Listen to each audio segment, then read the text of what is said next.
स्वागत है हमारे YouTube चैनल के इस वीडियो में। आज हम मध्य अमेरिका महाद्वीप के पनामा गणराज्य में विकसित एक विशालकाय मानव निर्मित नहर यानी कि पनामा नहर के बारे में बात करेंगे।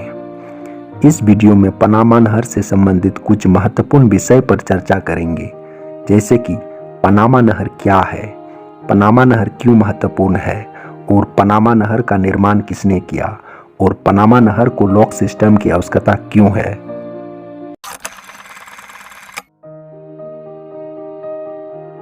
पनामा नहर मानव द्वारा निर्माण किया गया एक जलमार्ग है, या हम इन्हें कह सकते हैं किसी जहाज को पार कराने वाले एक जल रास्ता है, जो मध्य अमेरिका के एक देश पनामा गणराज्य में स्थित है। और यह नहर प्रशांत महासागर को अटलांटिक महासागर से जोड़ती है। इस नहर की कुल लंबाई 82 किलोमीटर और औसतन चौड़ाई 90 मीटर और न्यूनतम गहराई 12 मीटर है, जिसका संचालन पनामा नहर प्राधिकरण यानी पनामा कैनल अथॉरिटी द्वारा किया जाता है। अगर कोई इस जलमार्ग से जहाज गुजरती है तो उन्हें टोल टैक्स की शर्तों का व्यवहार करना होता है। हर साल पनामा देश को इस नहर से लगभग 2 बिलियन US की कमाई हो जाती है और यह नहर पनामा देश का सबसे बड़ा आय का स्रोत भी है। पनामा नहर निर्माण से पहले अमेरिका महाद्वीपों के पूर्वी और पश्चिम तटों के बीच यात्रा और व्यापार के लिए जहाज़ों को दक्षिण अमेरिका के केप हॉर्न के होते हुए घूमकर यात्रा करना पड़ता था, जो 8000 मील की दूरी थी और यह काफ़ी लंबा रास्ता था, जहां पूरी यात्रा में तकरीबन 2 से 3 महीने का समय लग जाता था। लेकिन पनामा नहर बनने के बाद प्रशांत महासागर और अटलांटिक महासागर के बीच की सभी यात्राएं हजारों मील से कम हो जाती है, जिससे यह काफ़ी महत्वपूर्ण साबित होती है। अब इस नहर को पार करने में केवल 8 घंटे का समय लगता है।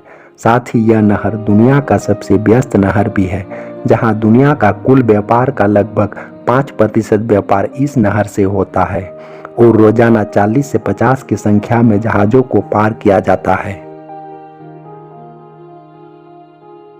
फ्रांसीसी ने सर्वप्रथम पनामा के मध्य में एक नहर बनाने का प्रयास किया था, जो स्वेज नहर के निर्माता फर्डिनेंड डी लेसेप्स के नेतृत्व में 1880 में खुदाई शुरू की गई। लेकिन मजदूरों ने पनामा के मौसम को झेल नहीं सका, जिस वजह से मलेरिया, पीला बुखार और अन्य उष्णकटिबंधीय रोगों से करीब 9 साल में लगभग 20,000 मजदूरों को जान गंवानी पड़ी। और मजदूरों की कमी और ऐसे हालात को देखकर फ्रांसीसियों द्वारा काम को बंद करना पड़ा। कुछ वर्षों के बाद तमाम असफलताओं के बावजूद अमेरिका ने नहर बनाने की रुचि रखी। संयुक्त राष्ट्र अमेरिका के राष्ट्रपति थियोडोर रूजवेल्ट ने नहर क्षेत्र का अमेरिकी नियंत्रण देते हुए हैवानोवेला संधि पर बातचीत किया और अमेरिकी पर्यवेक्षण के तहत 1904 में काम शुरू किया गया और 1914 में पूरी तरह से निर्माण कर 15 अगस्त 1914 को सभी जलपोतों के आगमन के लिए खोल दिया गया। इस नहर परियोजना के निर्माण में लगभग 10,000 मजदूरों का बड़ा सहयोग है, जो बारबाडोस, मार्टिनिक और ग्वादीप देश के मजदूर थे। निर्माण के बाद इस नहर का संचालन अमेरिकी सरकार द्वारा किया गया, लेकिन बाद में विवादों और अंतर्राष्ट्रीय व्यापार में इसकी निष्पक्ष स्थिति को बनाए रखने के लिए इस नहर का प्रशासन 31 दिसंबर 1999 को पनामा देश को सौंप दिया गया। समुद्र का जल स्तर भूभाग से लगभग 26 मीटर नीचे है, जिस वजह से पानी का ठहराव के लिए दोनों तरफ 3-3 लॉक सिस्टम को बनाया गया है, जिसमें जहाज़ों को एक तरफ से पहला लॉक में प्रवेश कराकर और उसमें पानी भरकर ऊपर उठाया जाता है, फिर दूसरे लॉक में प्रवेश कराकर और उसमें पानी भरकर फिर ऊपर उठाया जाता है। उसी क्रम में तीसरे लॉक पर भी ऊपर उठाया जाता है। फिर जहाज एक मीठे जल के गोटुन झील से होकर गुजरती है।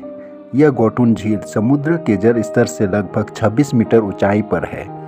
दूसरी तरफ जहाज़ों को समुद्र में मिलाने के लिए तीनों लॉक के जल स्तर को घटा कर समुद्र में जहाज़ों को उतार दिया जाता है।